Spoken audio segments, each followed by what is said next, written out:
Hello, everyone. A very, very warm welcome to each and everyone that is joining us today in this beautiful opportunity of life to celebrate together the World Environment Day 2020. So happy day to you all. My name is Maria Paula Sorbera.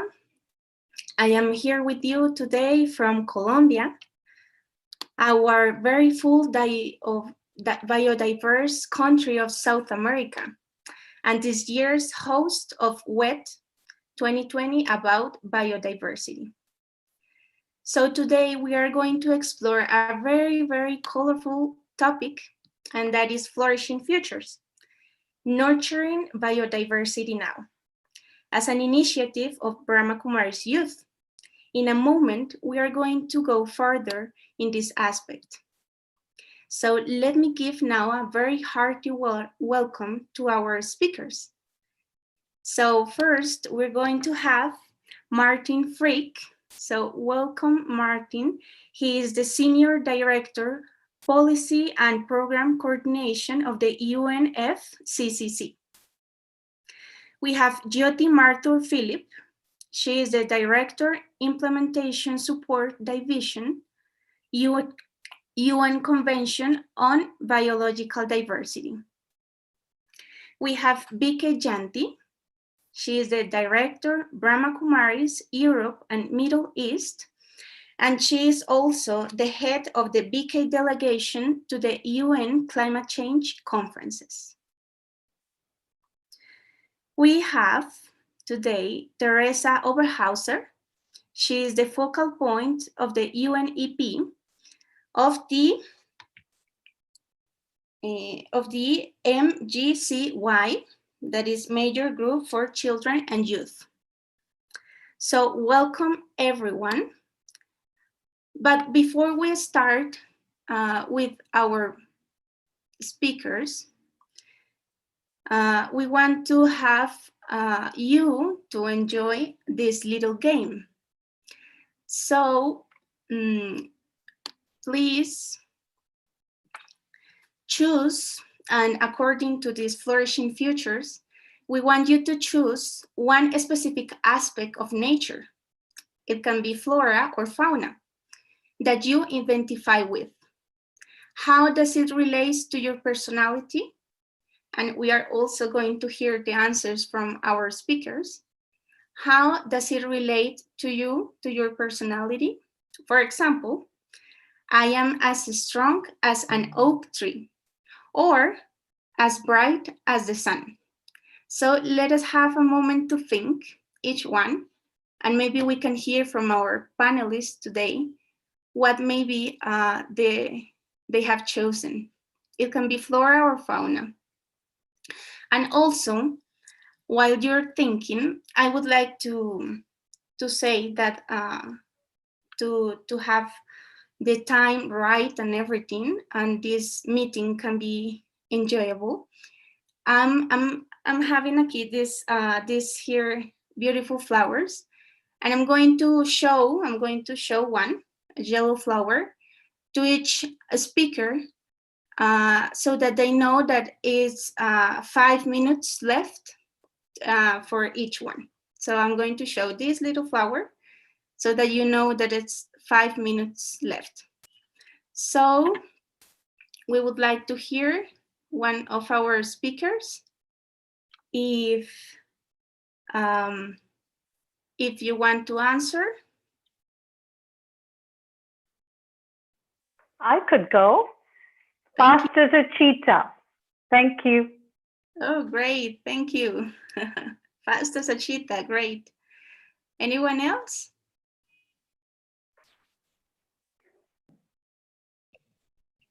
I could speak to that as well. Thank you.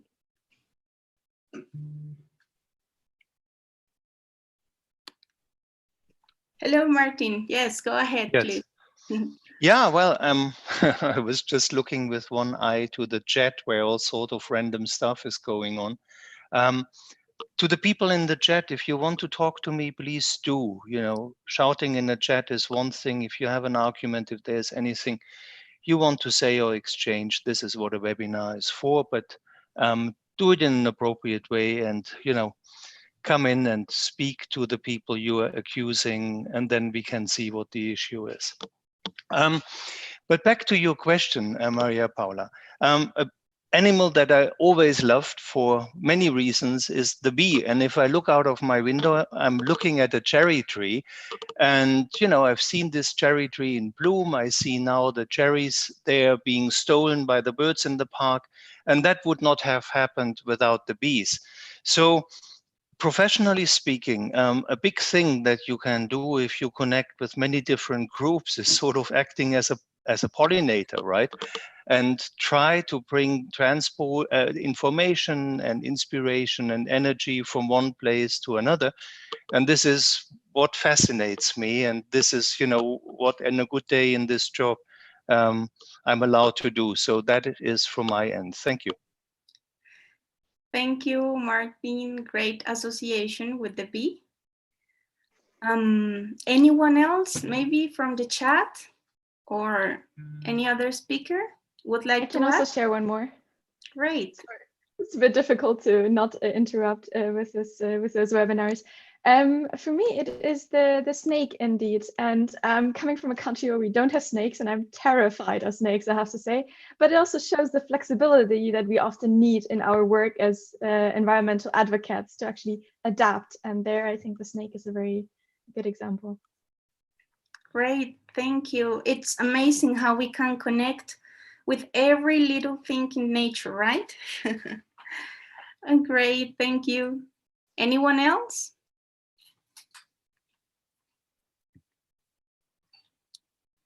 Sister Janti, we can't hear you. You have to unmute.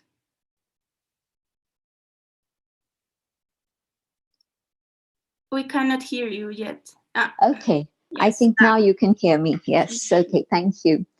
I'm going to choose the bull because I'm a Taurus, and that's not why I'm choosing it though, but it just struck me that if we're thinking about the future, then the bull can be called stubborn and obstinate. But on the other side, the bull also has a quality of determination.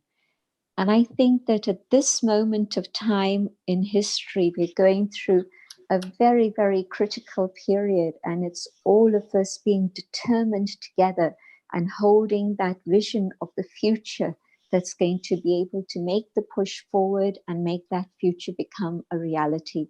And so I think that the bull is a good sign for me to think about. Right, very interesting, thank you. Okay, now that we had this little fun game and each one has thought maybe his or her option, now we can pass to to our first speaker, that is Teresa Overhauser. So Teresa, welcome. Welcome to this wonderful space where we can share about flourishing futures, and maybe we can get some good wisdom from your experience. So a very warm welcome to Teresa. Now, am I audible? Yes. Okay, great. First of all, thank you very much for inviting me for this great event. I feel really honored, really great to be here. And yeah, I'm really grateful to get the chance to share some of my perspectives, which are of course purely personal and from my own experience. And I'm sure there are many people in this room that are extremely active youth advocates or advocates, not just youth. So in that sense, this is just a tiny glimpse. I started I think at the age of 9 or something, in a group of children collecting waste in rivers and in forests. And if I look at the members of United Nations Environmental Programme, Major Group for Children and Youth, today I see that there are so many young people who are actually active at a way earlier age and that are really really, really great. Just to give you a little bit of an insight as what we do there, United Nations Environmental Programme Major Group for Children and Youth is like the official engagement platform for children and youth towards United Nations Environmental Programme and in general environmental governance. And I think if we look at the struggle of nature conservation, of biodiversity, and of climate issues, we often tend to put all our efforts in there and all our strengths and everything we have. But what we often, I think, forget is that it is not just a short sprint, sadly. I mean, looking at the IPCC reports, we know we probably have about 8 to 12 years to turn the situation on our planet around. And I mean, this is linked to climate, but I mean, climate very much impacts flora and fauna, and also how species are able to live on. So I think in that sense, I really like to think of the idea of activism, of environment and biodiversity activism, to be more like a marathon than like a sprint. And I think, I don't know how many of you have had the chance to prepare for bigger sports things like a marathon or climbing a mountain or those kind of activities.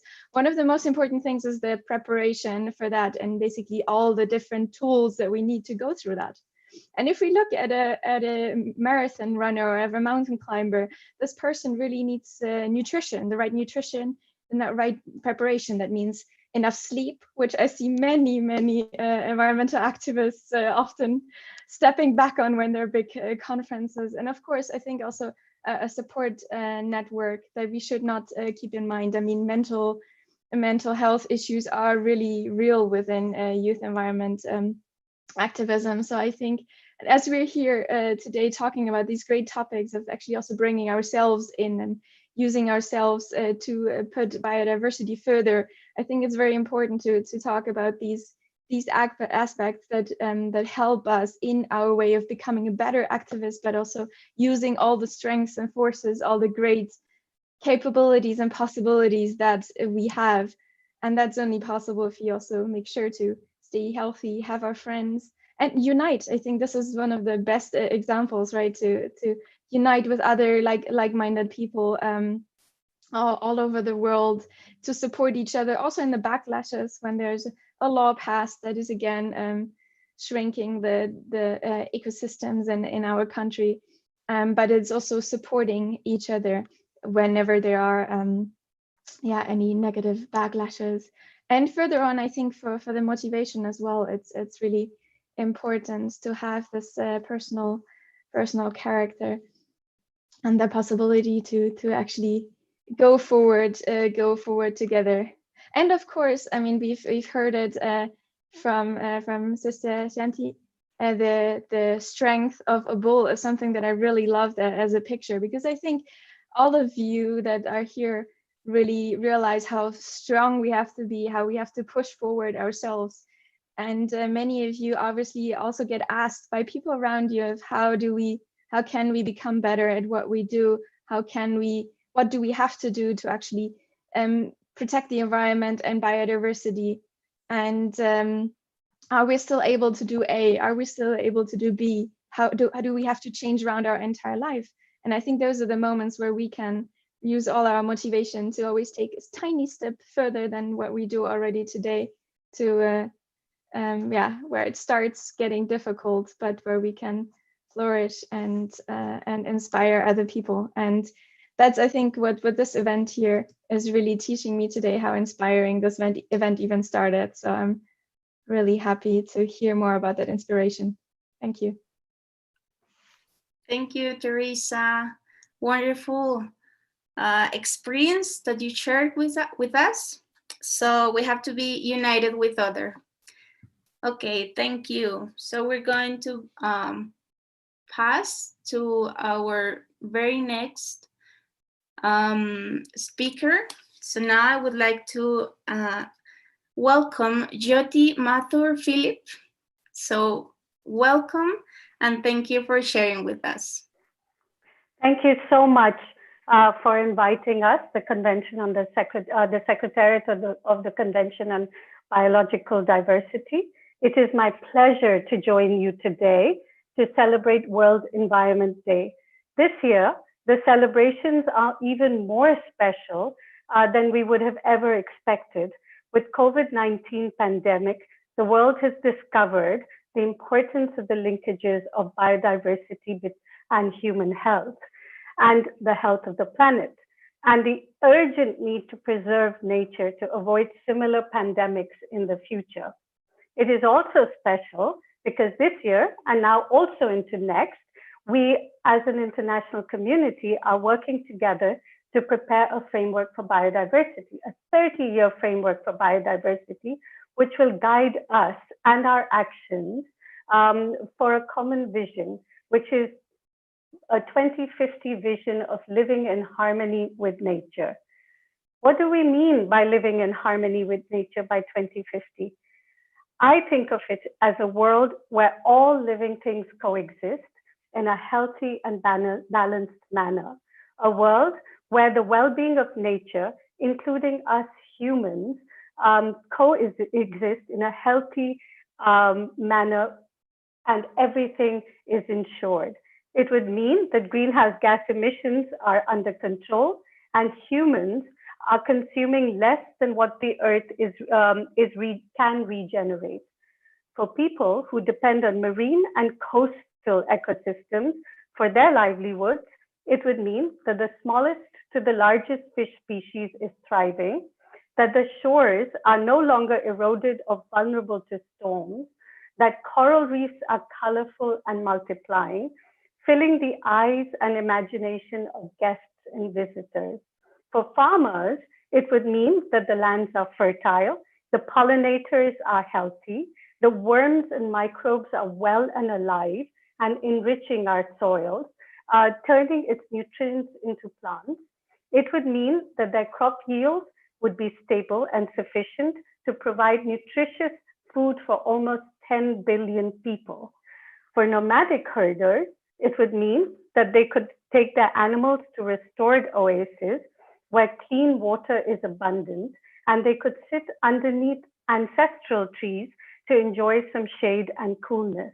For indigenous people, perhaps in the Arctic, it would mean that they can travel on snow and ice, share their territories with seals, whales, bears, and birds, and pass on traditional values and knowledge about Mother Earth to their children and to the world. Deforestation would be halted and forests would have been restored. Animals would no longer be driven outside of their natural habitat. They would no longer come near human populations and therefore spread the diseases from animals to humans. And that would be reduced completely, almost completely. Many cures for human diseases would have been found in species of plants, animals, and microbes.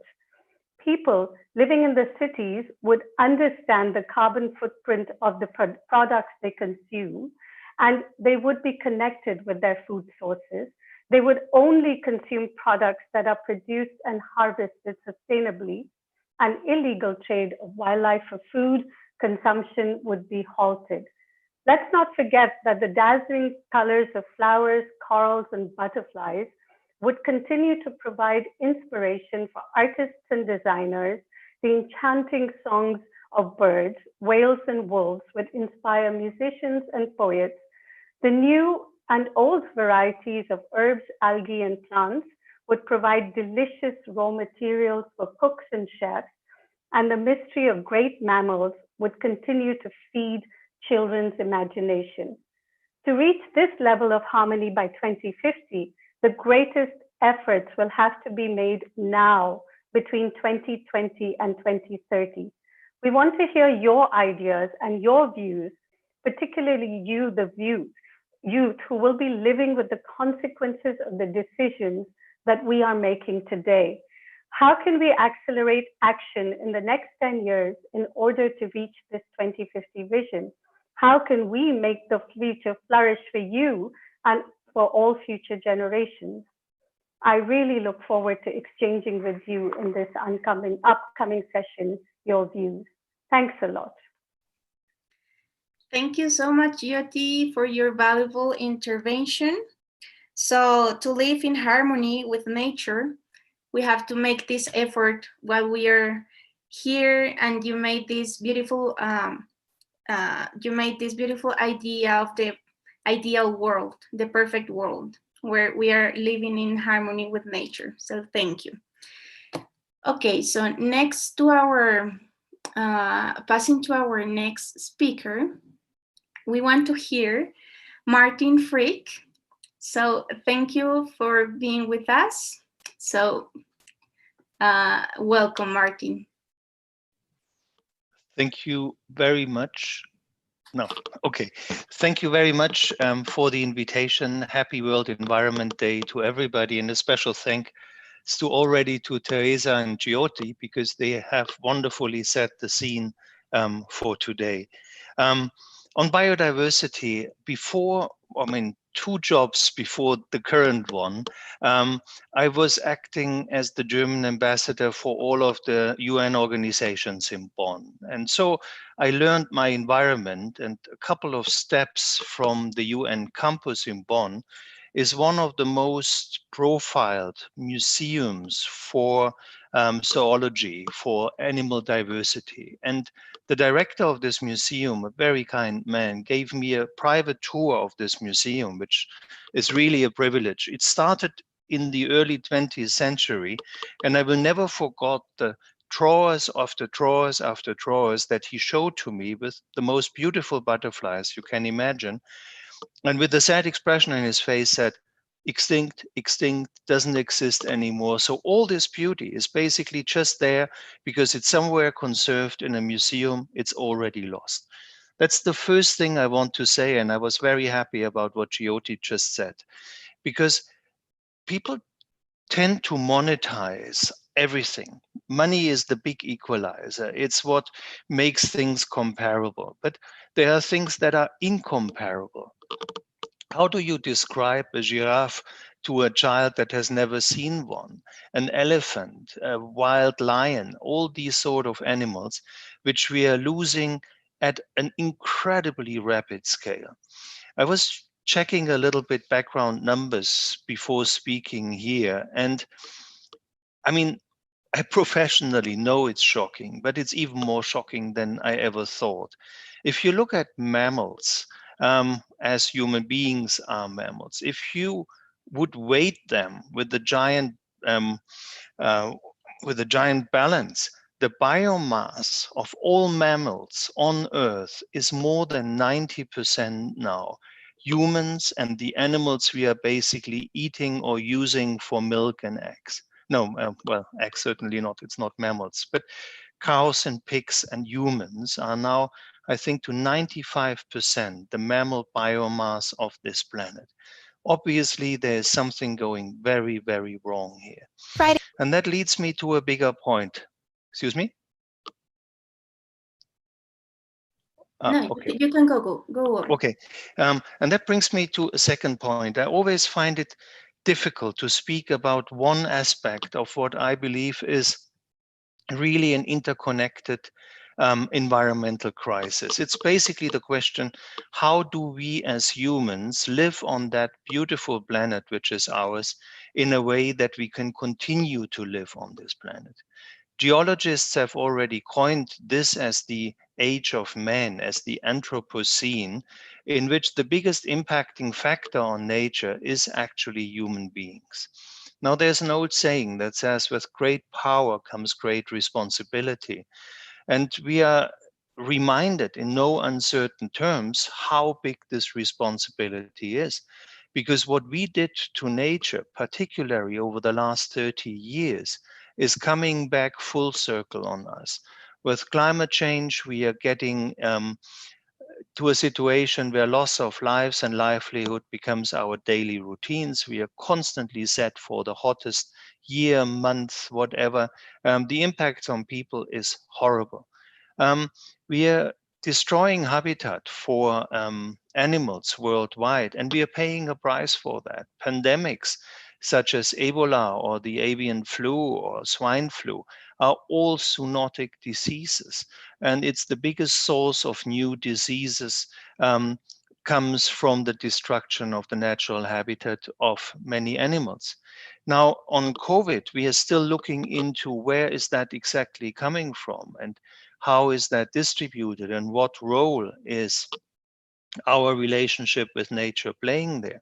But already now, it is obvious that, for example, in Europe, as in the United States, hotspots of COVID infections are slaughterhouses in which people also work under unspeakable conditions, leave alone the animal welfare aspect of it.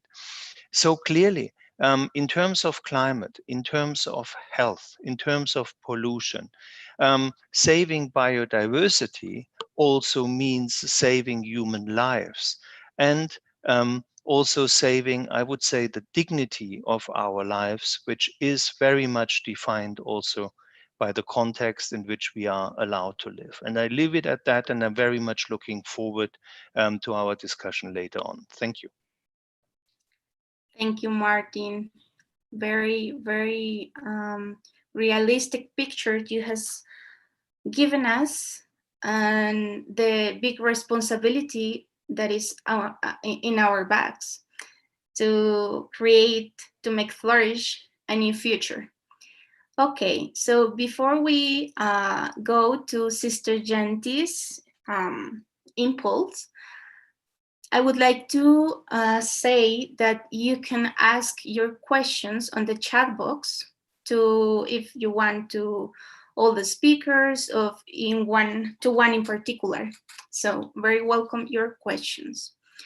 So I would like to give a hearty welcome to Sister Janti. So we are looking forward to hear, in addition of what Martin and Yoti and Teresa has been sharing with us. So welcome, Sister Janti. Thank you very much. Can you hear me? Yes, very well. Okay.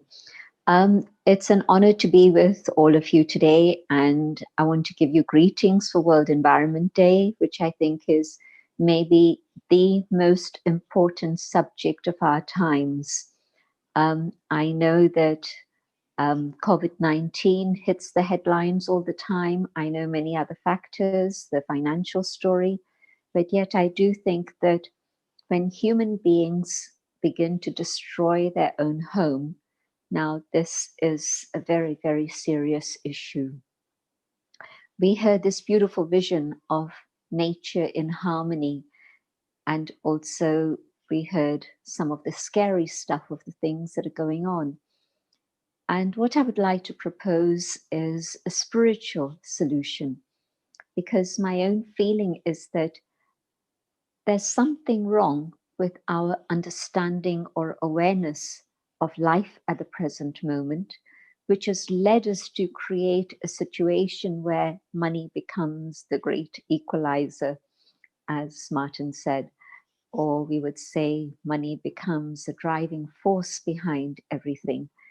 And it's a sad story, but it's reflected in many different ways, and especially in terms of biodiversity, where we haven't recognized the beauty, the goodness, and the sacredness of life. We've forgotten that life is actually sacred. We are here because we were given a life that is sacred. Nature, the earth, is sacred. And so I think it's very important to acknowledge this and respect this. And when we come back to that awareness of what is sacred in life, life itself is sacred, then perhaps we can have a different vision and a different attitude and begin to make a change in our behavior and our lifestyle so that we can put right things that have gone wrong. And yes, indeed, look forward to a future in which everything is in harmony and functions well together. A world in which each aspect is playing its own very sacred individual role. I mean, when I was little, I didn't realize how important bees were. And later on, when I started to study biology, zoology, yes, I could understand that. But today we're in a situation where, for the sake of almond trees, what we're finding is that in some places, I won't mention names at the moment, growing almonds is more important than the life of the pollinators.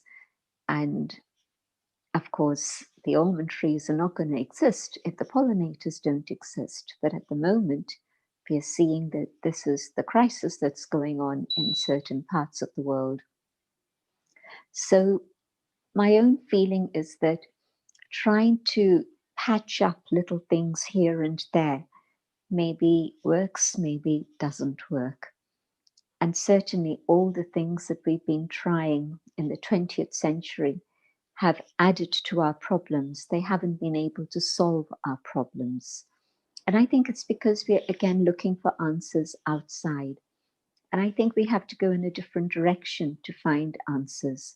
And the direction I'm suggesting is to be able to go inwards, inside. And when I go inwards, then I realize that there is a sacred space within my own inner world in which I do have the wisdom to know what it is I need to do in terms of my behavior outside. I'd like to begin with respect, because I see that as being a very fundamental factor in our life. Parents often tell their children that, oh, you don't know what is respect. When I was a child, I was taught about respect and how to respect my elders.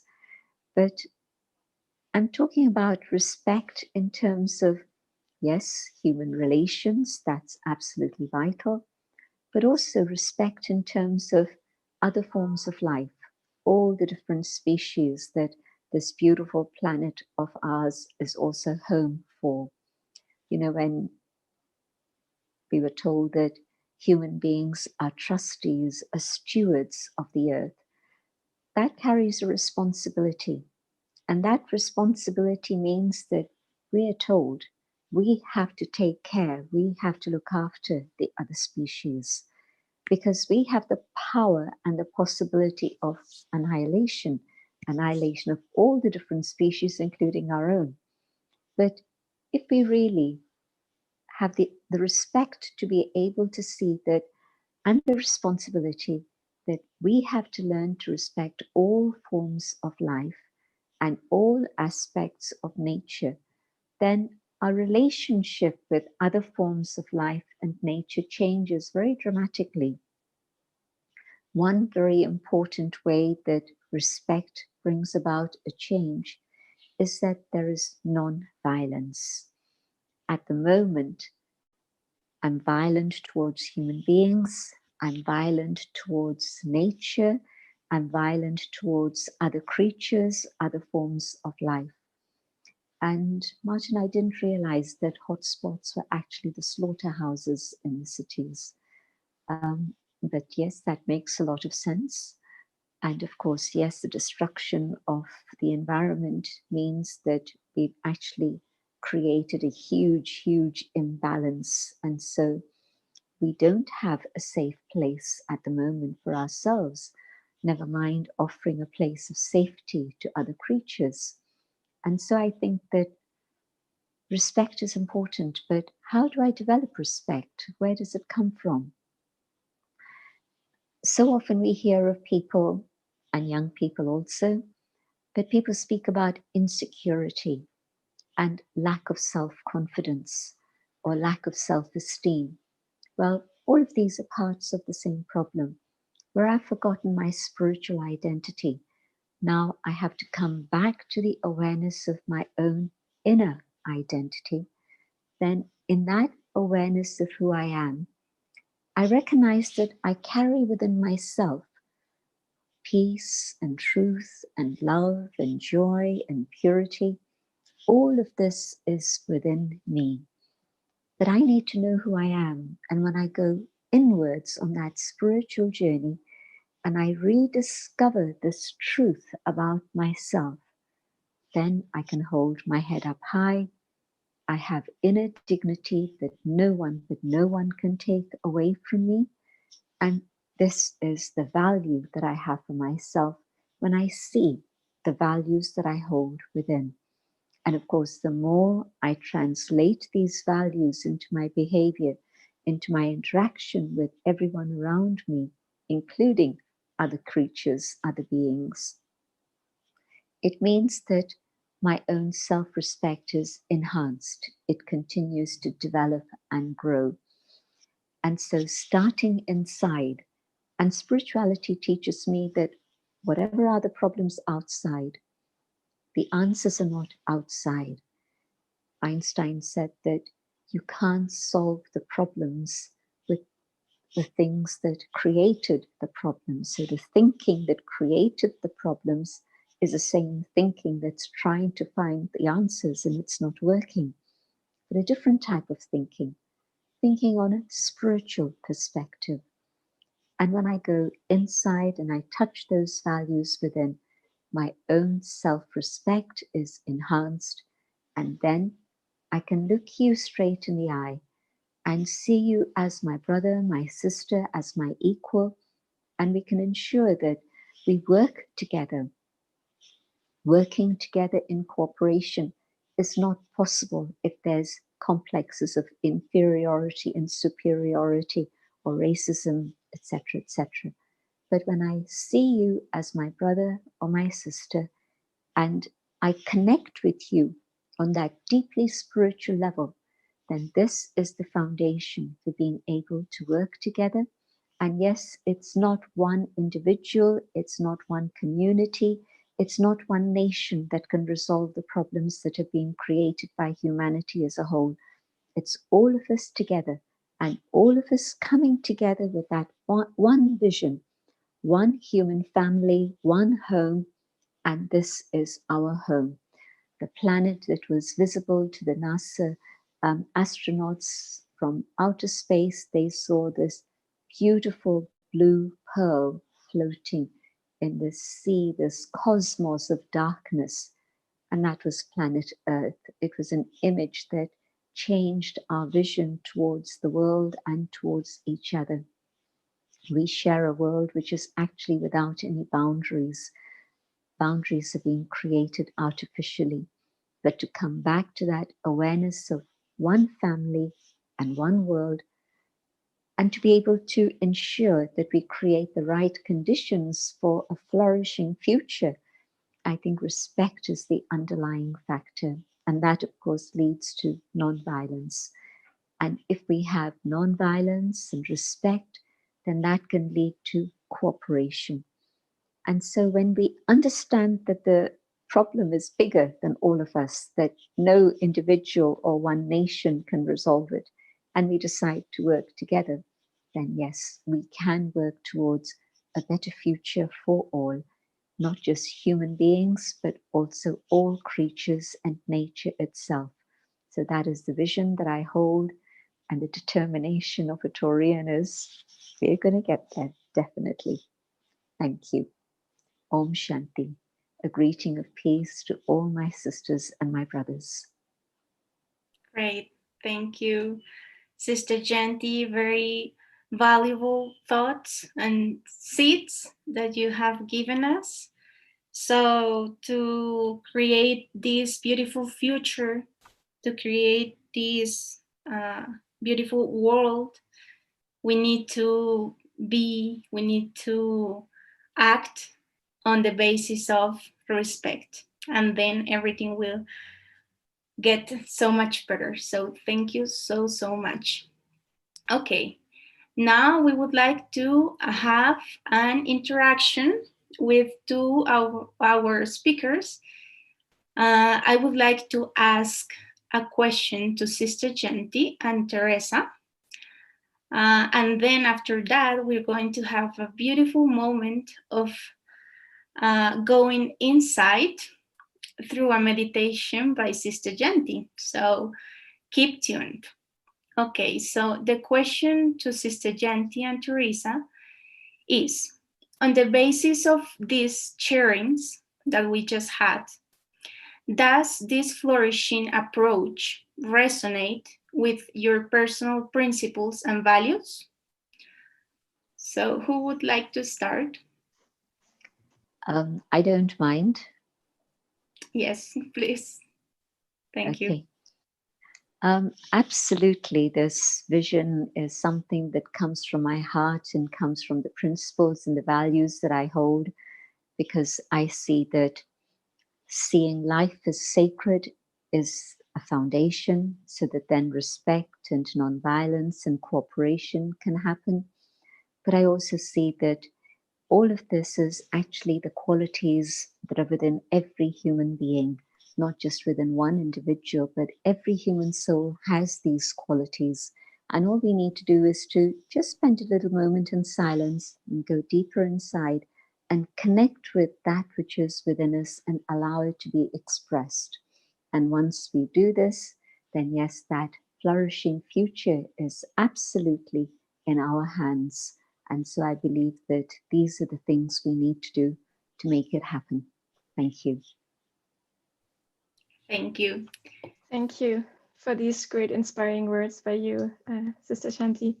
I can only agree, although I can't say it in such nice words as you do. That's really impressive.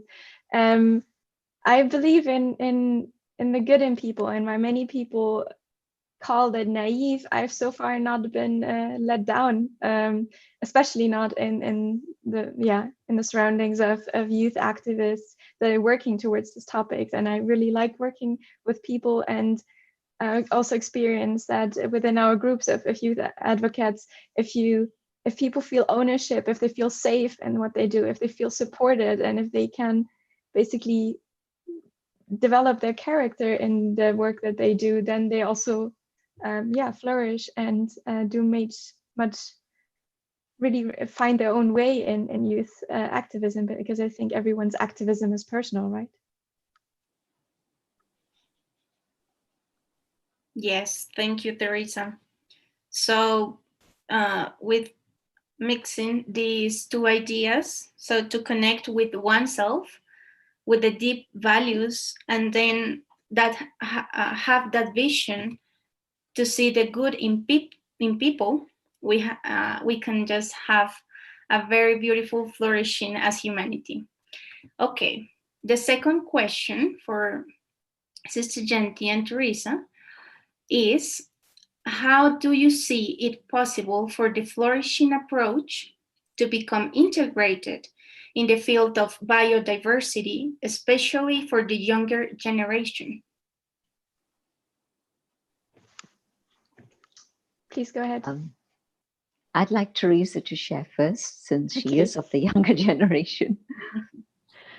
Yeah, I think it is actually crucial. And I mean, when it comes to developing respect, when it comes to developing a feeling for our surrounding, whether this is flora and fauna, whether this is other people that we work with, that we are in this journey of protecting biodiversity with together, then it is actually a really great opportunity to connect to biodiversity and to actually sit somewhere in nature and experience the surrounding, to have and if it's for those who live in bigger cities, if it's just a plant in your room that you see growing every day, or whether it's being outside in most parts of the day, I think that is something that really inspires us. So I think for those that live in areas where they don't get to have a lot of contact, especially now with social media rising, with technology, interaction of children starting very, very early, I think it's important that we encourage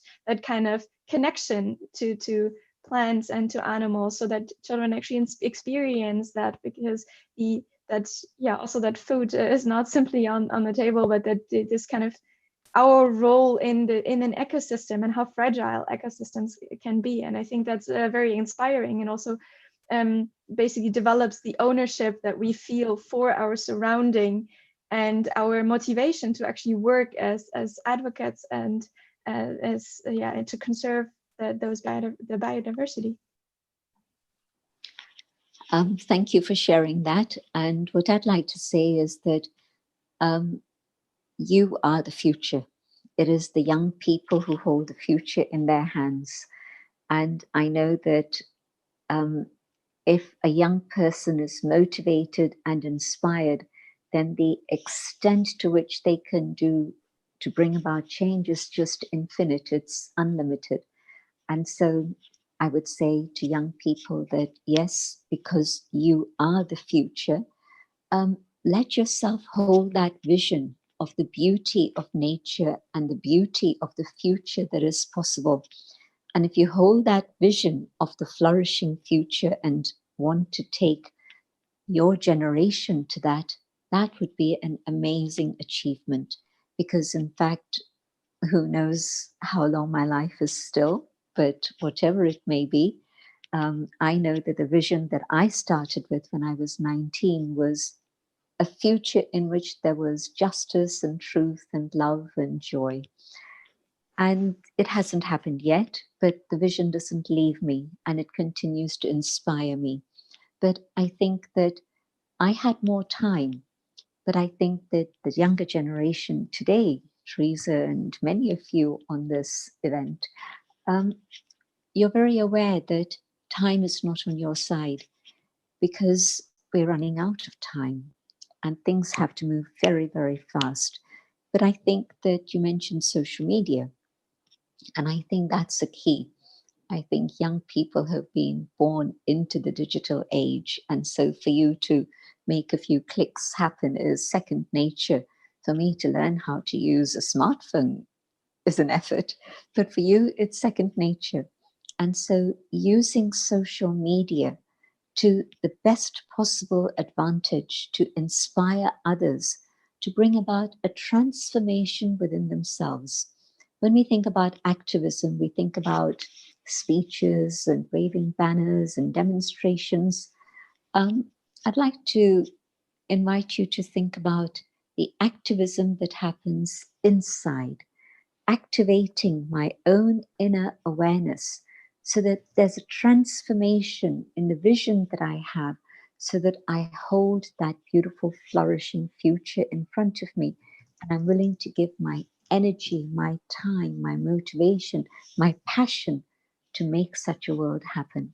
And I think it will happen. Thank you. Thank you, both of you.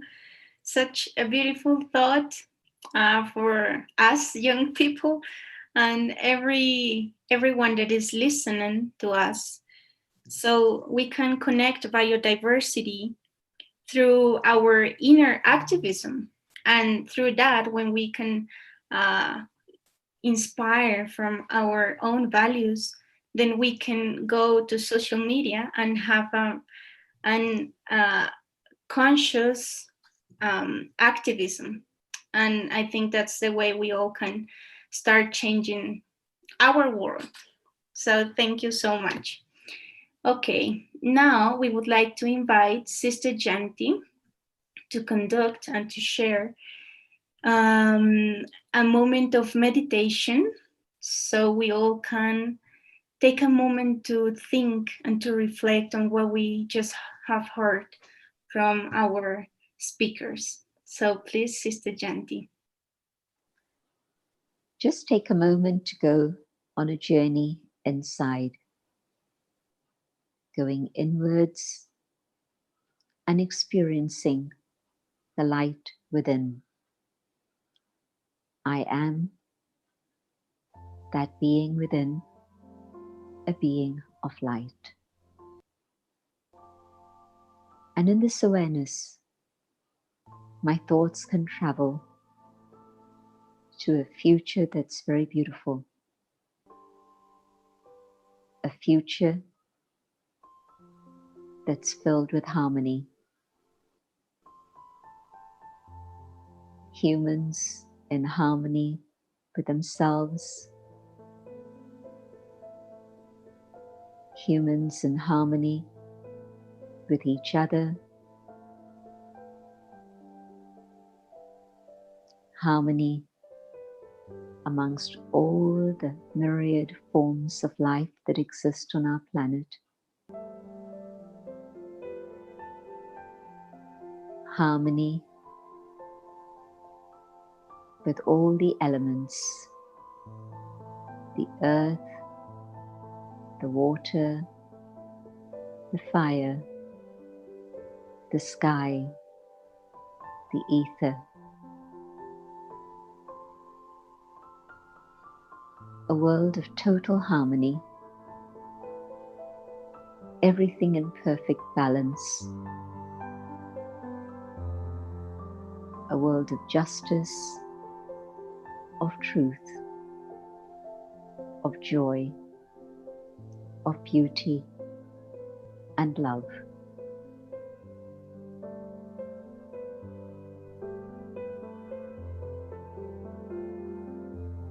Keeping this vision of the future, I ask myself, what must I do today? And from deep within, the answer comes, I must be the change that I would like to see happen in the world. And so I am reminded, I need to tap into truth within my own being and express that truth in my life.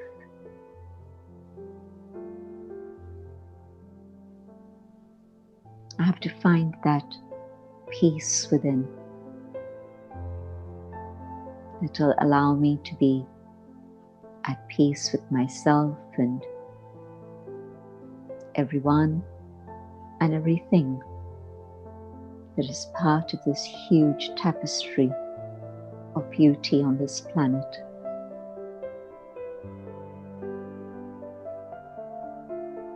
Let me find that love within myself that can then be expressed and hold everything inclusively, including every color, every race, every being, every form of life, every aspect of nature.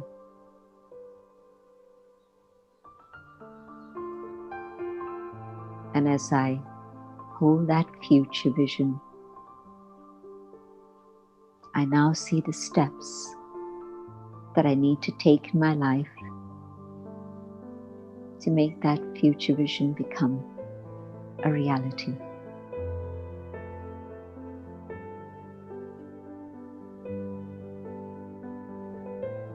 Om Shanti. Thank you. Om Shanti. Thank you, Sister Janti, for such a beautiful experience. I don't know, but I feel like I just got a really good motivation for the day in Colombia. It's starting the day. So thank you. I think we have like 5 minutes to maybe ask a little question from the audience. And maybe we can just see who can answer.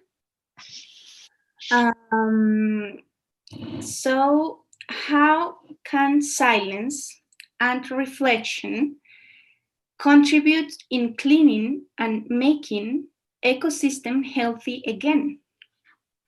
So who wants to answer? I would like to give it a shot. Yes, please. Thank you. Firstly, I think silence and reflection gives me an opportunity to do a massive clean out in here.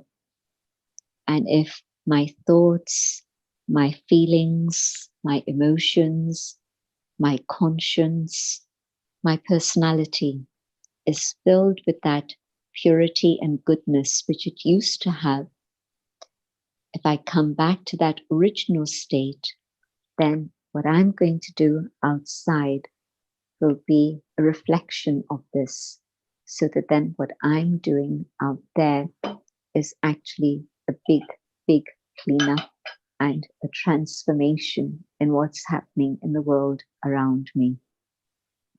And so I think that in a very practical way, I'll be able to understand how to put right the damage that I've caused to the planet if I have stillness and cleanliness and purity inside.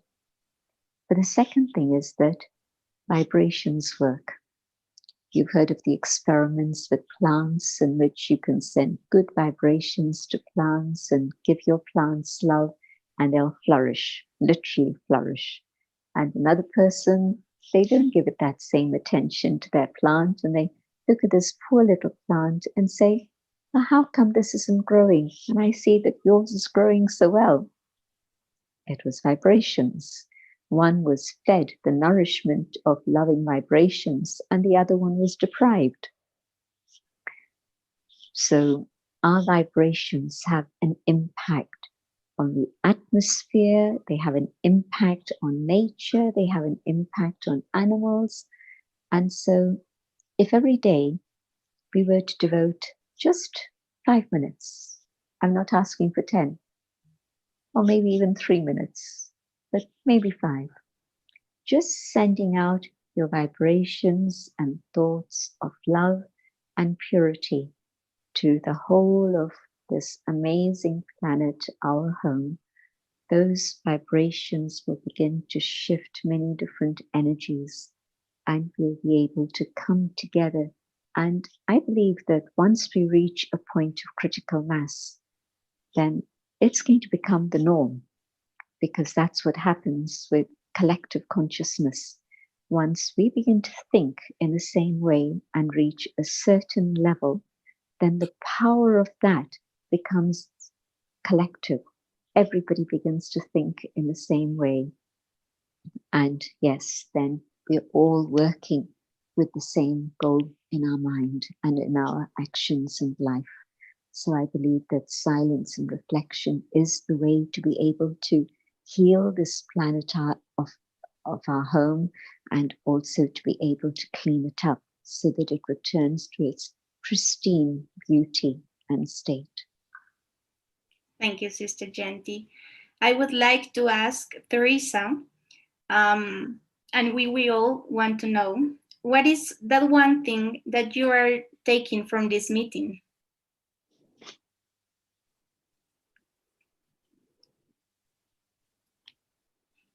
Teresa? Teresa, are you there?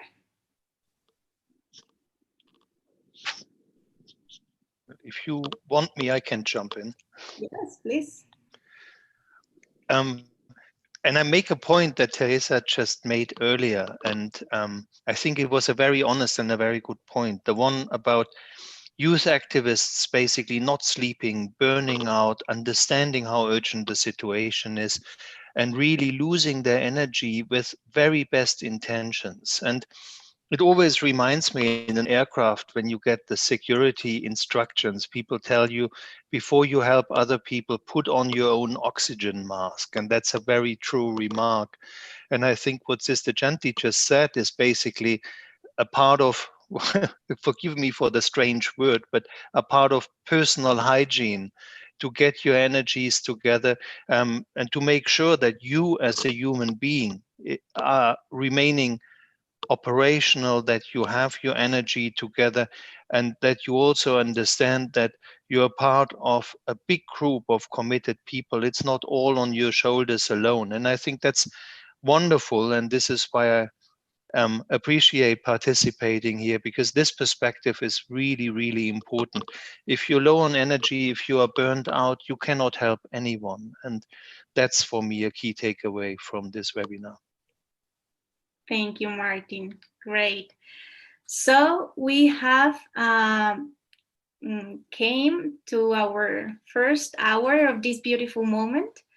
And I would like to thank beforehand to all of our speakers and say goodbye to Teresa and Sister Genti, who need to leave, but they have just given us beautiful, beautiful seats to all our young minds and all who are here with us today to make a beautiful, flourishing future. So thank you, Sister Genti. Thank you, Teresa, for being here with us. Thank you. Thank you. Great. So It was really deep and useful, all of this we have just heard, to apply in our daily life. And we can use this to empower ourselves, and then we can empower nature. And that's very important.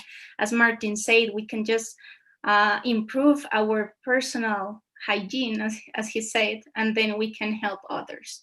Now let's have a little bit of an okay. And now we would like to reflect on how we can move from negativity, from violence, to an uplifting and constructive approach. And that's, I think, we got from the experience of Martin, of Jyoti, of Teresa, of Sister Janti, and construct together a flourishing future. Now let's think of how can we apply this to our work, our daily life. How can we implement this to a new transformation? So let's jump into our second part of this growing space. And I would like to invite Shantanu, who is going to explain what's the next thing to do. Shantanu, are you there? Thank you. Great. We can't hear you. You're muted. No, we can't hear you. You hear me now? Okay, so thank you so much, Martin. Thank you so much, Jyoti and Teresa and everybody for sharing such beautiful energy with all of us. Let's take this energy to another level. And I invite you all to a nice little breakout session that we have planned for all of us.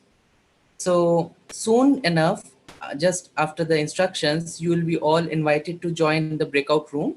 Kindly allow and be in the breakout rooms. You have total 17 minutes, out of which 15 minutes is for you to discuss and 2 minutes are for you to summarize. And we will have in every breakout room at least one moderator. So that moderator would be helping you also. And at the end of the discussion, there would be 1 minute presentation per group. So the next instruction would be, once you are in your breakout group, please choose a rapporteur who would like to take notes, and make sure the 3 questions that we are giving you, you could reflect on that. Choose someone. That person could be the rapporteur, or that person could be a different one who is going to speak at the end in the feedback. Prefer making bullet points because that is easier for everybody to connect. It's faster. And if your points are bigger, then you can write those points in the chat group. But how to write that would be in this format: @group number, write the name of your group and the points. Now, what questions we will be reflecting on? So these are the 3 questions that you have to reflect on one by one. The first question is, for my vision of a flourishing future, including all forms of life, what is that stood out most for me from all that I have heard so far? There has been a wonderful 1-hour session where we were receiving so much of positive energy out of experience, out of goodwill, out of activism. So what is that stood out most for me, that for all that I was hearing? Second question, why is this relevant to me? Can I identify principles and values for a new approach in working towards a flourishing future? Can there be a new way with these inputs? And the third question is, now, how can I use the new flourishing approach, the principles and values, practically in my area of work? What is my roadmap towards a flourishing future? So these questions would be also posted to you in your chat box so that you can refer to them again and again. And welcome to the breakout groups.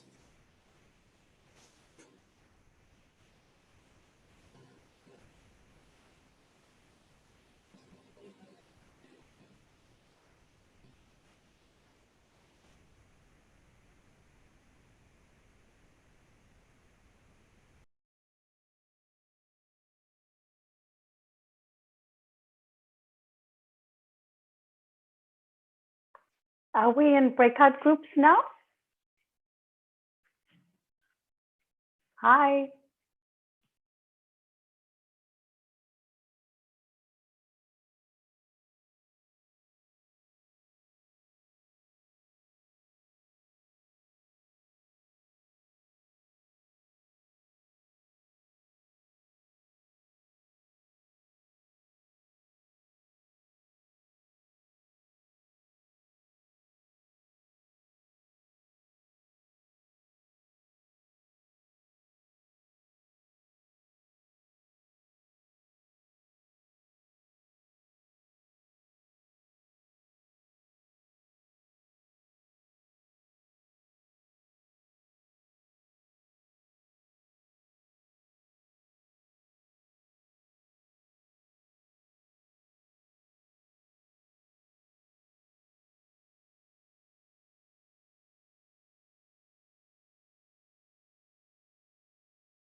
Our every thought influences people, animal, plants, air, and water. Environment is a reflection of our emotions. Starting 5th June, join us on I Care, a 14-day nature festival. One simple act daily to prove that you care for yourself and for the planet. 5th to 18th June on Awakening Channel, on Tata Sky 1084, Jio TV 1060.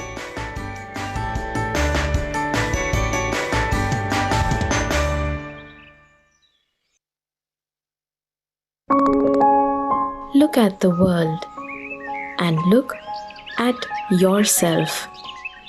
Write 3 good things about yourself and about the world.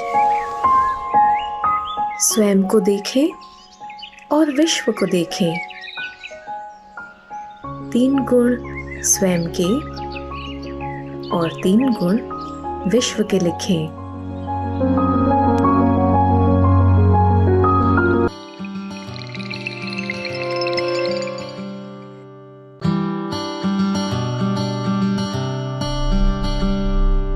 The environment is our home. How carefully are we looking after our home? How much do we love our home? How much do we value our home? Ecology and spirituality are just 2 different names for the same process of living with non-violence and high consciousness on a sacred earth. So there are many ways that all of us can actually be more and more environmental friendly. We just have to figure out what actually works for us and go ahead and commit to it. Obviously, it's also about looking at your own actions and first understanding how is it having an impact on the planet. What I do is that I do not use plastics in my life. That is one thing that I am strongly against, especially single-use plastics. Wherever I can avoid it, I absolutely avoid it.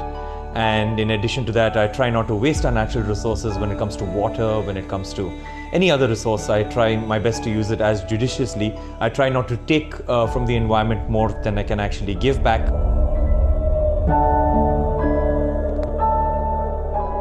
Look at what you are throwing every day in your trash, you know. What is it that you're trashing? That is how I started my journey. started by looking at what was I trashing, what was there in my dustbin.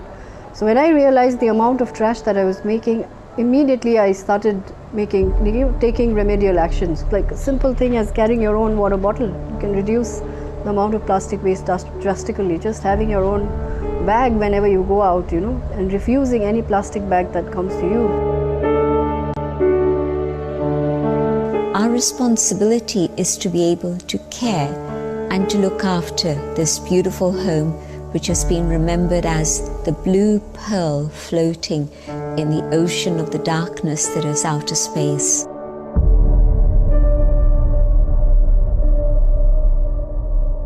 Let us now understand our relationship with matter, this physical form, and be able to care for it and take care of it with love, to be able to understand our relationship with matter, nature out there, and also value it, respect it, love it, and look after it. Let us send out our thoughts of love to nature. Sitting quietly, connecting with the inner being, the being of peace. I send out thoughts of peace to the earth, so that the earth returns to a state of balance, of coolness, of harmony. I send out thoughts of love, truth, purity. We create a world filled with joy, humans and all forms of life, and nature itself living in happiness together. Om Shanti.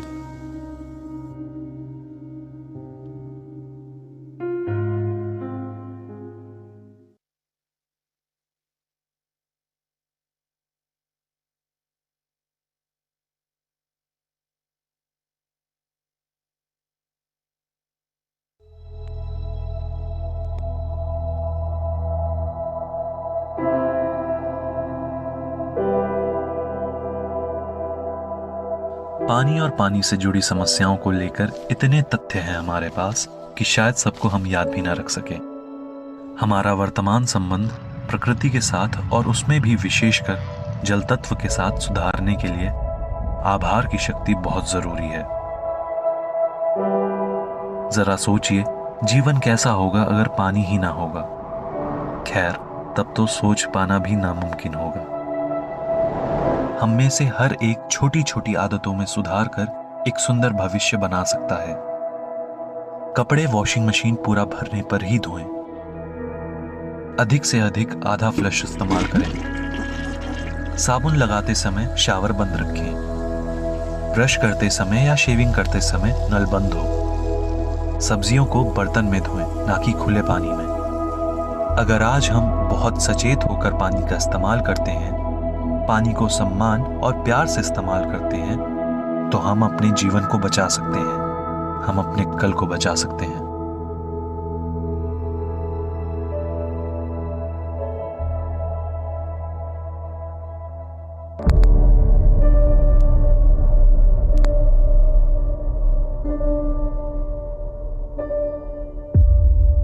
Today is a very special day where we celebrate the beauty of Earth and the beauty of nature. This is our home. This is where we live. And Earth and nature provides us with everything what we need to live. It gives us water, it gives us food, but it also gives us places to relax, beauty, and it gives us a lot of inspiration. Unfortunately, in the last 150 years, humanity less and less was living in harmony with nature. We industrialized our planet. We started to consume more and more things. And now after quite some 150 years, we came to a point where nature and Earth is telling us that we have to change. One of the most clear signals is the change in climate. There is no easy solution for us what we can do. but there are ways and means how we can adjust ourselves to the change which is happening already. One thing is, we all are aware we have to change our lifestyle. We cannot go on, buy things, consume things, use things as we did in the old days.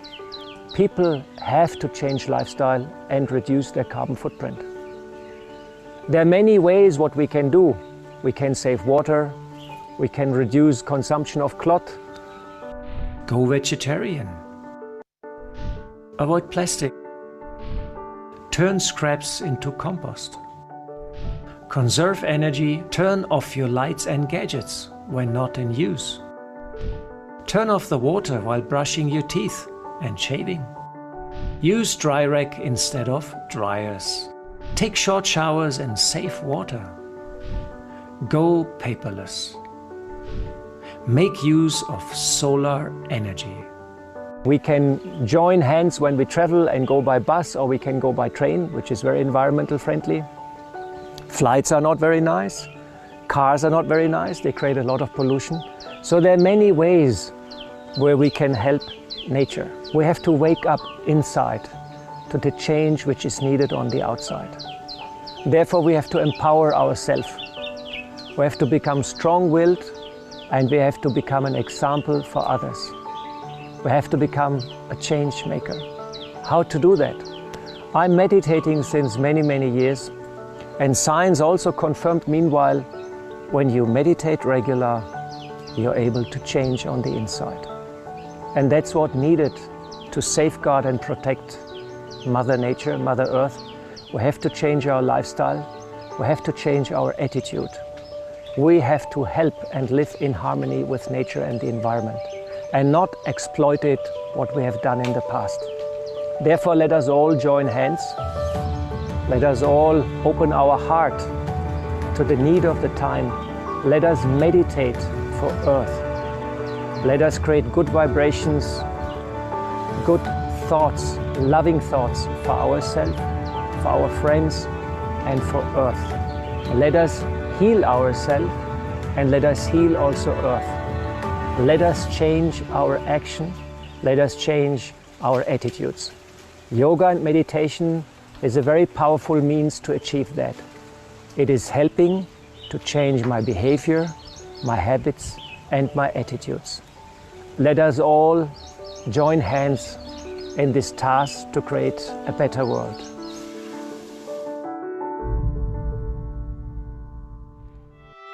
हमारा परिवर्तन धरती को बचा सकता है अगर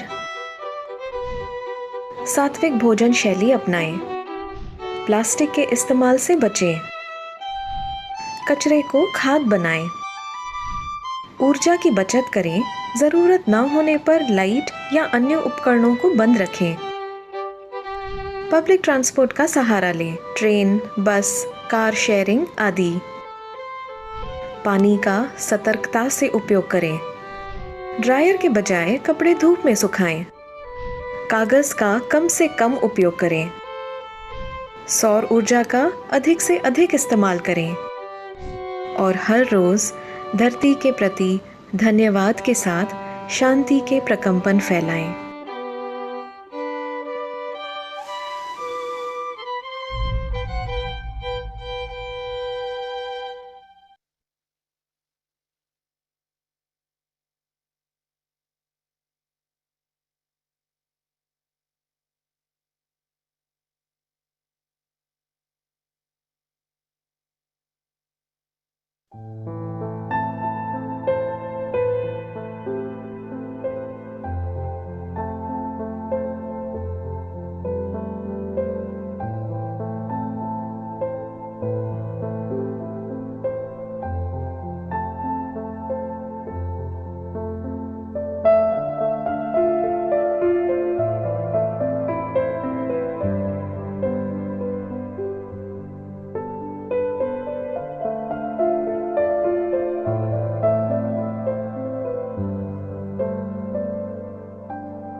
Our every thought influences people, animal, plants, air, and water. Environment is a reflection of our emotions.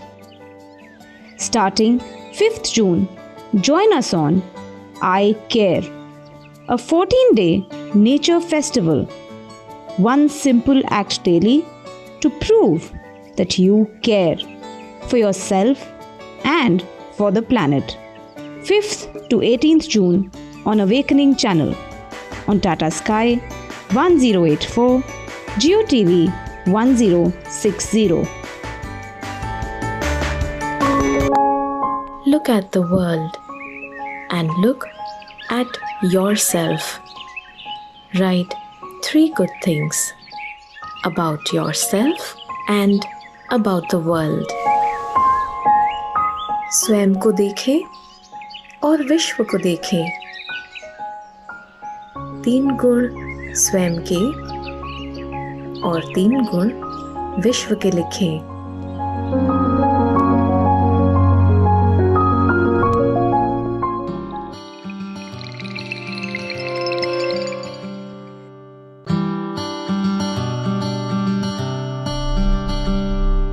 The environment is our home. How carefully are we looking after our home? How much do we love our home? How much do we value our home? Ecology and spirituality are just 2 different names for the same process of living with non-violence and high consciousness on a sacred earth. So there are many, many ways that all of us can actually be more and more environmental friendly. We just have to figure out what actually works for us and go ahead and commit to it. Obviously, it's also about like looking at your own actions and first understanding how is it having an impact on the planet. What I do is that I do not use plastics in my life. That is one thing that I am strongly against, especially single-use plastics. Wherever I can avoid it, I absolutely avoid it.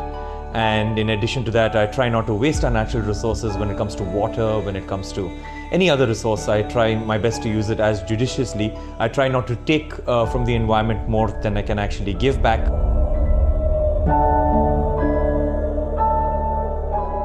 Look at what you are throwing every day in your trash, you know. What is it that you're trashing? That is how I started my journey. I started by looking at what was I trashing, what was there in my dustbin. So when I realized the amount of trash that I was making, immediately I started taking remedial actions. Like a simple thing as carrying your own water bottle. You can reduce the amount of plastic waste drastically. Just having your own bag whenever you go out, you know, and refusing any plastic bag that comes to you. Our responsibility is to be able to care and to look after this beautiful home which has been remembered as the blue pearl floating in the ocean of the darkness that is outer space.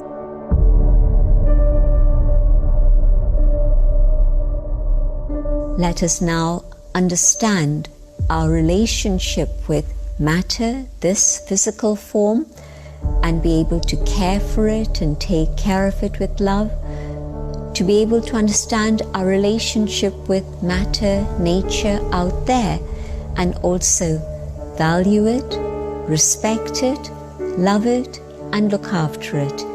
Let us send out our thoughts of love to nature. Sitting quietly,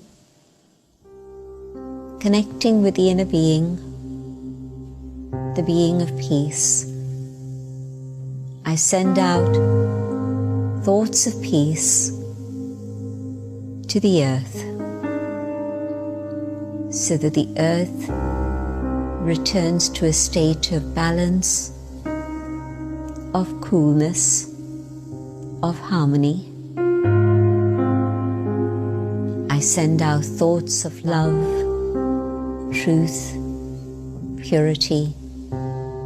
We create a world filled with joy, humans and all forms of life, and nature itself living in happiness together.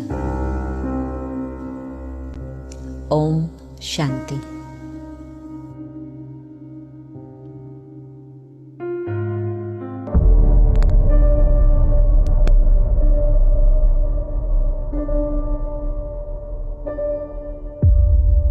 Today is a very special day where we celebrate the beauty of Earth and the beauty of nature.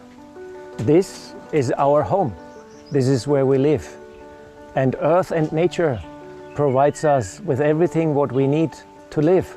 It gives us water, it gives us food, but it also gives us places to relax, beauty, and it gives us a lot of inspiration. Unfortunately, in the last 150 years, humanity less and less was living in harmony with nature. We industrialized our planet, we started to consume more and more things, and now after quite some 150 years, we came to a point where nature and Earth is telling us that we have to change. One of the most clear signals is the change in climate. There is no easy solution for us what we can do, but there are ways and means how we can adjust ourselves to the change which is happening already. One thing is we all are aware we have to change our lifestyle. We cannot go on, buy things, consume things, use things as we did in the old days. People have to change lifestyle and reduce their carbon footprint. There are many ways what we can do. We can save water, we can reduce consumption of cloth, go vegetarian, avoid plastic, turn scraps into compost, conserve energy, turn off your lights and gadgets when not in use, turn off the water while brushing your teeth and shaving, use dry rack instead of dryers, take short showers and save water. Go paperless. Make use of solar energy. We can join hands when we travel and go by bus, or we can go by train, which is very environmental friendly. Flights are not very nice. Cars are not very nice. They create a lot of pollution. So there are many ways where we can help nature. We have to wake up inside to the change which is needed on the outside. Therefore, we have to empower ourselves. We have to become strong-willed, and we have to become an example for others. We have to become a change maker. How to do that?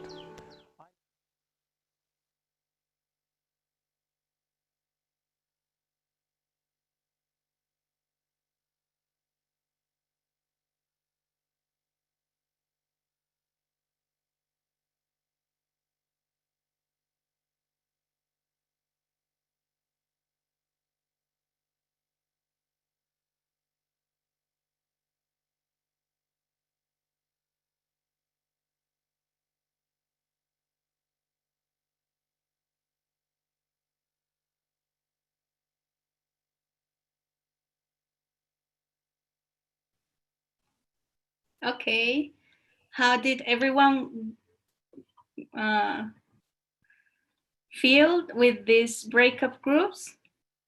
I would like to hand over the word to Shantanu to reflect on maybe what we all could share in the breakup groups. Thank you, Maria, and thank you everyone for taking up this little activity where you could come and share your ideas on the little 3 questions we asked.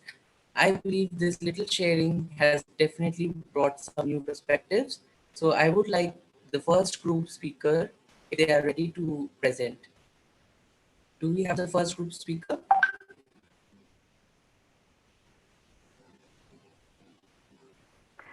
Shantanu, I'm not sure which group, the group number of my group, so.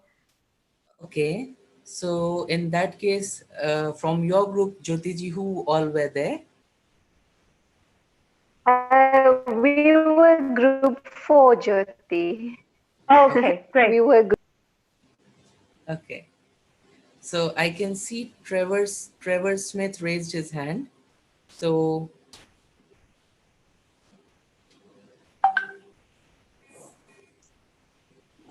So can we move to group 2?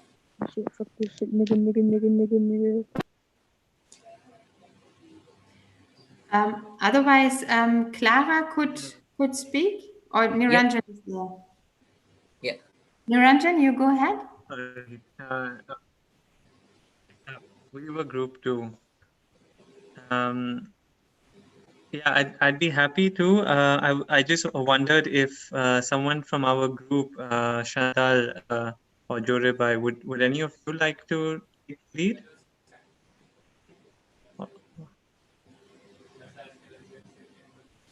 I think Trevor Smith has raised hand. Okay, no, Trevor Smith was Otherwise, not in our group. Niranjan, just go ahead. Yeah. Go ahead. Go ahead then. Yeah. Okay, so well, we were 3 of us. I, Chantal, and Jorebai. And regarding the first question, it was as in what stood out mostly was we should focus more on our surroundings, and that we have yet now better solutions within us, that we connect more with people around us, love the living beings more around us, and through that love we develop a kind of a care naturally. These were some of the points that came for the what question. Also, there should be a follow-up in the things that we do, that don't just start something without monitoring it. Secondly, why is this relevant for me? And what were the values and principles that were identified? So this was relevant mainly because of health reasons, to find a balance in day-to-day life, and also to have more respect, love, and care for ourselves, for each other, and the living things around us. Yeah, and when we are working with ourselves in doing things that will benefit nature, it will benefit our future. And if we don't start now, then we will be left behind. And finally, how are we going to do this? So there were some very practical suggestions that came, like spending a little bit more time in silence, pausing, appreciating that silence, and this can be done easily during work at the office, and really listening to other people's ideas, pausing and letting those ideas sink in. So I think we kind of agreed that the solutions that we have are quite easy. It's just that somehow we need to be a little more comprehensive and summarize and reach the essence. And yeah, Jorebai said our work area should be stress-free. We can't finish anything if we're not in harmony. Yeah, that's all. Thank you. Thank you, Niranjan.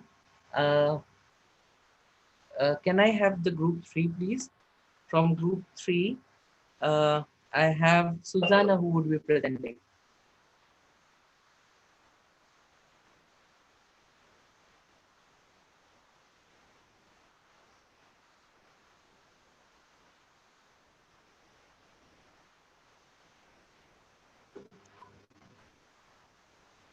If Susanna is not ready, then we have group 4, and I think Dutiji, you are in group 4, so you are most welcome to share. Thank you so much, Shantanu. It was Devedri and Pillai and I who were on the group, and I think we both can speak.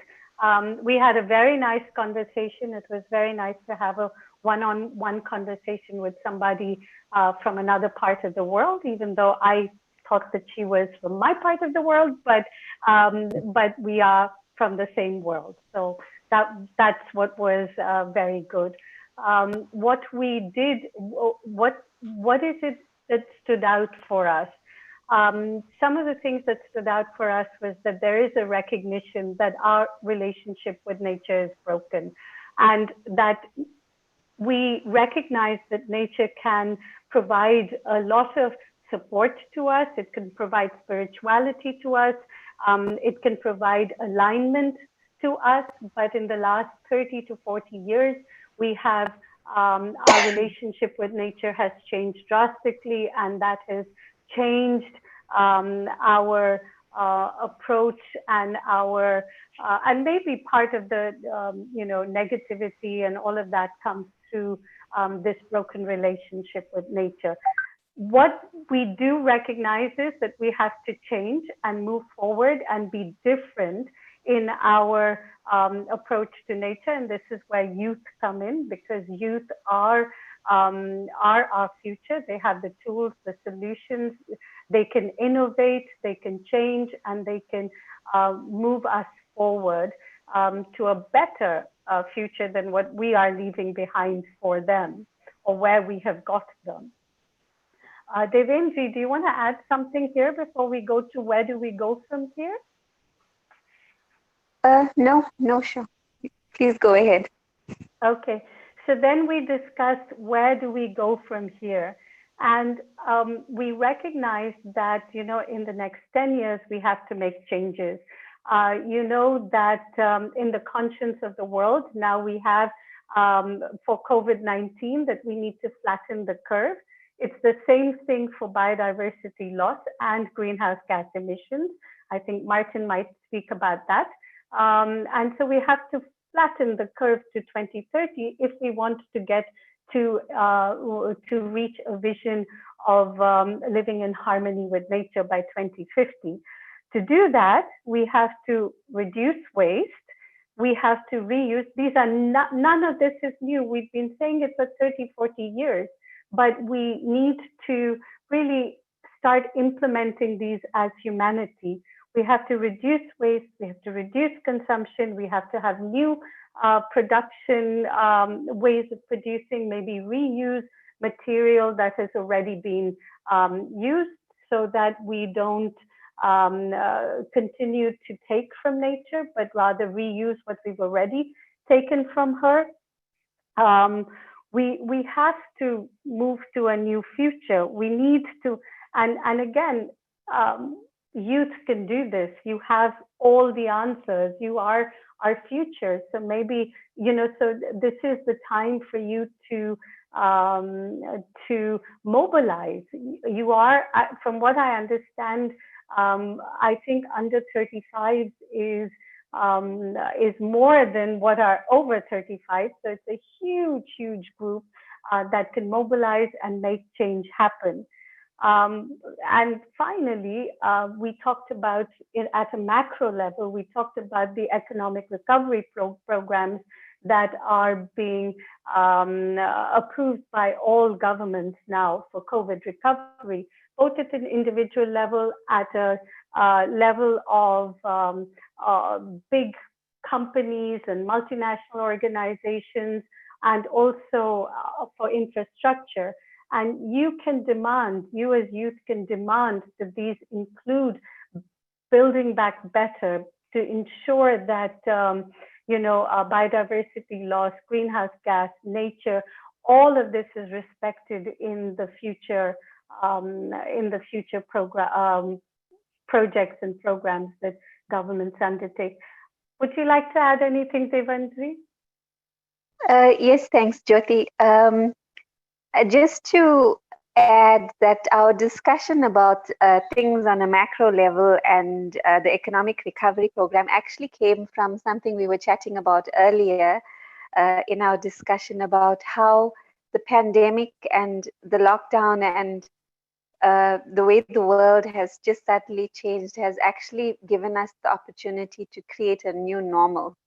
And so my question to Jyoti was, how do you see this new normal being something that can be deeply established in this period of transition, so that when the pandemic is over, we don't revert to the old ways that used to actually destroy biodiversity? And that was when Jyoti was informing me of all of these macro projects, and shared her idea of how this is the ideal time for young people to mobilize and to make those demands, because in the economic recovery programs that are happening around the world, there's margin for influence at this point in time, so that biodiversity can also be incorporated and encompassed in the economic recovery program. Thank you. Thank you.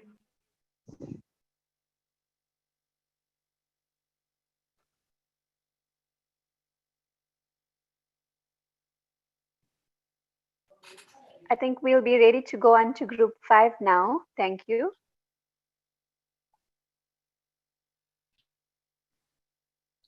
Okay, from group 5, who would like to share? Yeah, so this is Laetitia. So we were 2 in the group 5, Catherine and myself. So I don't know, Catherine, if you want to report or I do it. So maybe I do it. Yes. So we were, we were discussion about the first question, and what emerged from our discussion was 2 specific points. The first is to what we keep from that from the discussion was to carry out a pure vision of a flourishing future, so that we have really an aim for ourselves, and to focus on actions that are relevant, considering that that vision, and considering that it makes sense for ourselves. And we turn the discussion on that aspect of what makes sense actually in our life. It can be at work, and especially it was the focus at work. And both of us with Catherine, we were discussing on that. And it is like really so huge for us as young adults to be aligned and to choose to make choice of activities of work that provide us that energy, that focusing, and how to use that energy to be rejuvenate, and to have an impact for ourselves and outside. And both of us with Catherine, it was just amazing. We both had time during the lockdown to be really connected to nature and to spend some time, good quality time in nature, and how it had a really good impact to provide us energy. And the question we had together was, how can we take it in our daily life so that we could make it more energetic, as we were spoken, and the guests were spoken about that, how to make it very energetic. So yeah, that's the point we share, and we carry out with that. Thank you, Laetitia.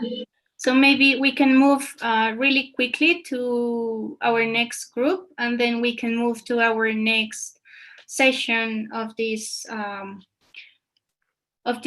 meeting. So from group 6.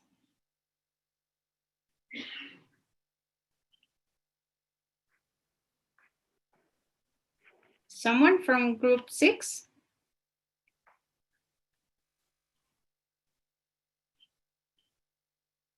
Or group 7? Group 7 was myself and Leslie, and I think Leslie was going to share some things from our group. If you're still up there, Leslie.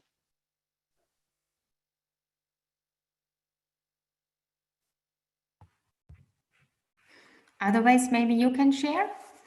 Yeah, sure. So we were talking about, so I just finished, I'm a student, and Leslie is a teacher, so it worked out well. And Leslie was working in environmental groups at school, so we were talking about using these lessons to create engage students in a new way, and to create seminars for fellow teachers and students, and just the importance of cultivating all of this ideas of respect very early on in young children, and the idea of how Sister Jane D was talking about respect and cooperation. There is so much hate in the world, I can't tell you. Mm-hmm. I'll show you. So we were talking about how that requires starting from a young age, basically, to foster that respect and connectedness to all of nature. So for both of us, that related to being students and cultivating activists at that stage. So I'll just leave it there for time's sake. Yes, thank you so much. So I think from breakup groups, we have just heard some valuable things. Between them, just we need to create this new normal, from creativity to create projects for students, for young people to emerge these beautiful values that can change the world. So thank you so much for your contribution. And we are going to pass now to to another section of questions to Jyoti and Martin. So we would like to ask you, taking this into account, all of these from the beginning, how do you envisage the flourishing approach being used to make a practical contribution to the various projects and initiatives related to biodiversity? So you're seeing the question on the screen. Who would like to start? Jyoti or Martin? I can start if you want. Okay, thank you. Okay, sorry, we had a little hiccup in our breakout group, but really impressive what I just heard coming back from the different groups. Try to answer to your question by also responding to what I have heard. I think there's this element of the COVID-19 crisis that really was for many people a moment for reflection, a moment to pause in a very, very hectic daily life that people normally have, and also to be alone in nature, which we basically as modern people do very, very rarely. And I think there's a growing sense worldwide of people saying we cannot go back to business as usual because business as usual is not working. I very much appreciated Gioti's comment about flattening the emissions curve. And, while I was sitting here, there was a message popping up that we are again at record levels of CO2 emissions, despite the fact that the COVID crisis really locked billions of people down. What I find really empowering and really worthwhile reflecting on is to actually take a step back and think about what kind of life would we like to have and not take everything that we see around us as a given. Our life is certainly so substantially different from a life 100 years ago. And I don't mean that positive or negative, we have a bit of both. Of course, we got a big level of destruction of nature, but on the other hand, how brilliant is that we are all sitting in our living rooms somewhere in the world, connecting with each other and speak to each other in real time. Despite being more than 7 billion people, we've never been closer to each other. And I think if we can encourage ourselves to collectively think about, what Rio Plus 20 called the future we want, then we will also be able to create this future we want. But for that, we first have to understand that it really is in our hands, that very little things are a given, and that, as the COVID crisis has showed us, things can turn around basically overnight. But this is also a big power. And I think that's a power we should be using, and that will translate into so many good projects. And, to conclude, working with and for biodiversity is really simple. It goes down to composting your leftovers from meals. It goes down to turning a little garden, if you have a little garden, from a green desert that's just a manicured lawn to a place in which bees and species can flourish, and just create a little bit more of a connection between ourselves as beings and our surroundings, because we cannot live without this support system on our wonderful blue marble. And with that, I hand back to you, Maya. Thank you, Martin.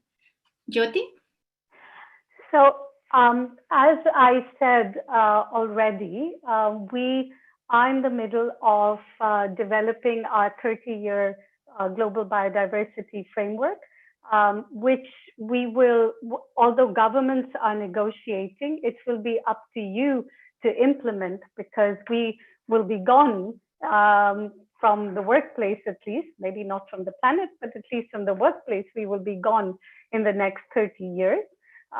So it would be very good if you could use your voices with your governments, with your focal points, biodiversity focal points, which you can find the names of on our website, to try and influence what you want to see in the biodiversity framework. This is the time to do it.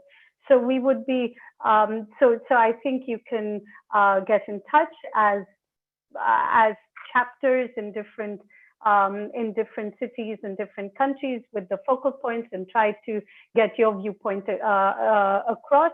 You can also, organize nature campaigns. You can organize,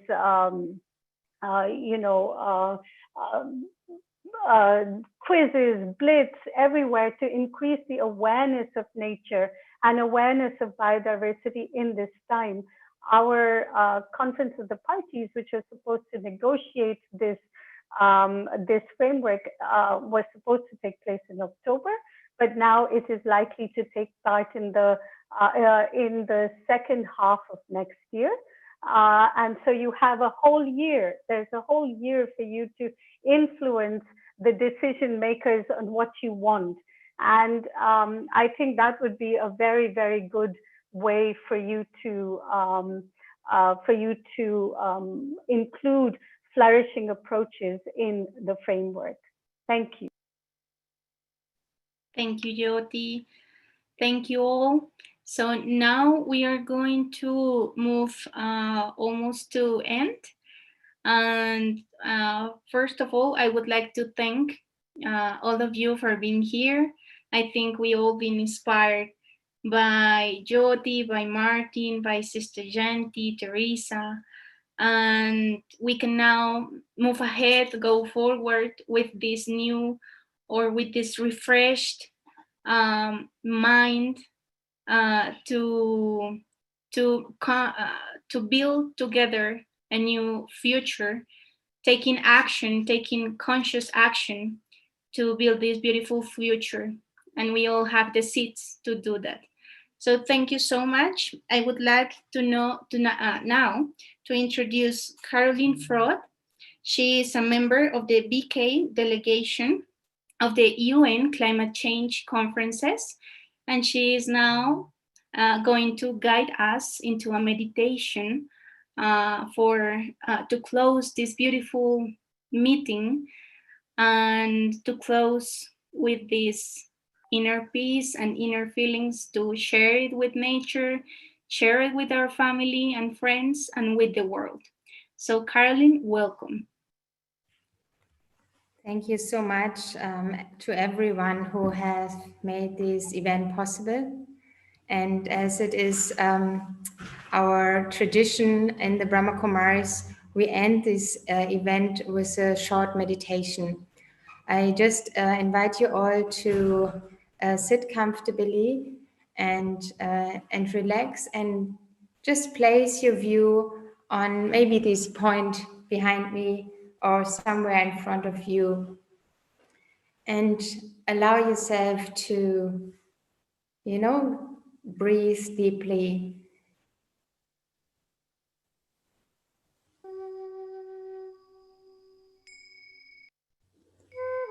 All great changes in the world have started in the mind and hearts of us humans.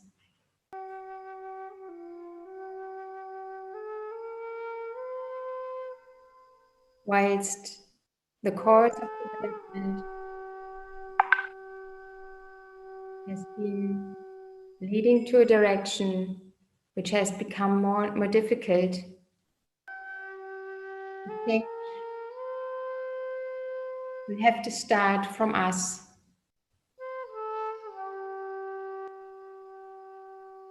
And it is possible for us to unite in a positive vision towards a flourishing, beautiful future.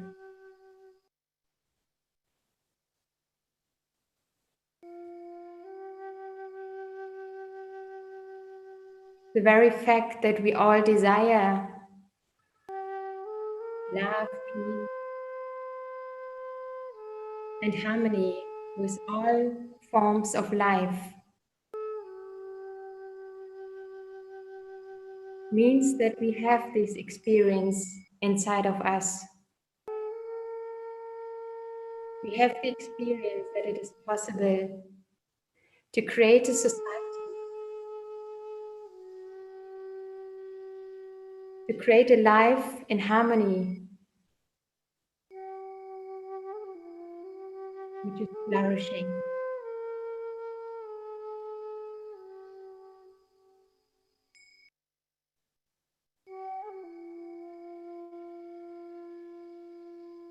In this very moment, many of us connect in one thought of positivity.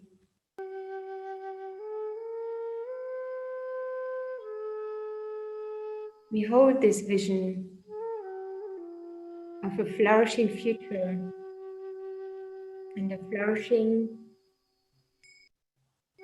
form of life where everyone is benefiting from in our mind.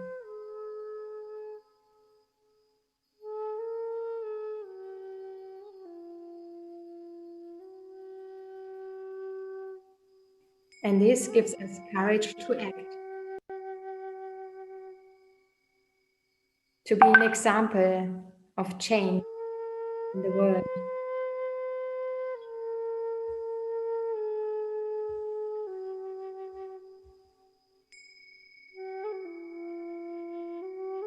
Where we support each other,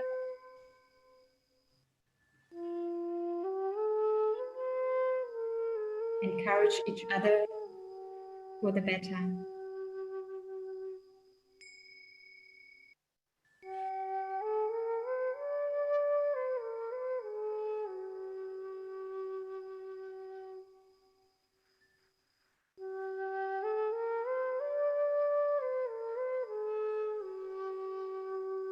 And for this, we also connect to the divine, the power of transformation,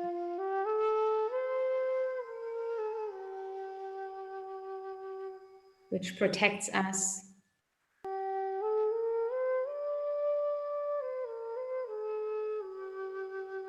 and all our beloved ones, everyone.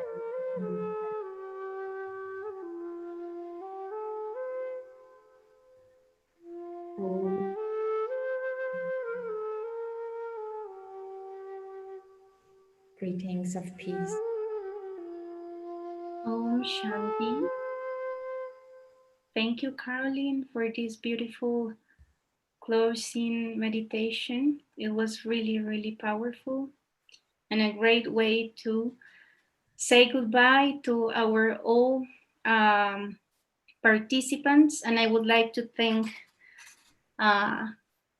Caroline, our guests, our participants, our speakers, to each one of you, to our country coordinators, and all the team of Brahma Kumaris who made this possible, and the people involved directly and indirectly.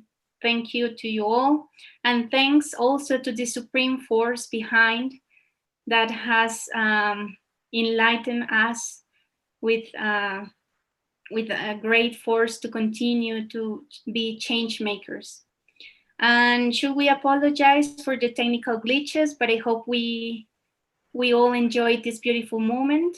And again, I would like to take a flower and give it to you virtually. So happy World Environment Day. And may we all continue to be change makers. May we all come out with great ideas to change the world from here, and with all the energy that has to be put in this change. And so you're seeing on the screen the social media hashtags. So thank you everyone so much, and have a really, really good day. Thank you. Thank you. Bye-bye. Okay, have a good day. Thank you to everyone. Thank you to everyone. Shanti. Bye. Om Shanti. Bye.